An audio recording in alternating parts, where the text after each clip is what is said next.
In this video, I'll show you how to change your WhatsApp wallpaper. If this video helps you, please consider subscribing to the channel and giving the video a like so others can find it.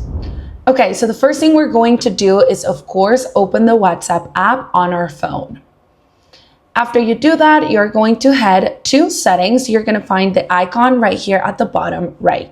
Once you see this screen, what you will do is select chats, and then we're going to select the first option that we see at the top is going to say default chat theme. Once you're here at the bottom, you're going to select wallpaper, and now WhatsApp is going to give you different options of wallpapers that you can pick from. One cool thing you can do to preview how your chats are going to look is to simply swipe left or right to see the different options that WhatsApp gives you. Once you see a wallpaper that you like, you can edit how bright it is by moving this little thing up or down.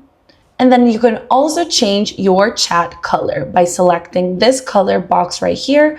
And you can make it pink, gray, blue, any color that you wish. Of course, the default color for WhatsApp is going to be green, but there are different options to pick from as well. Now, all you have to do is to open up a new chat and you should be able to see your new wallpaper. Hope that helps.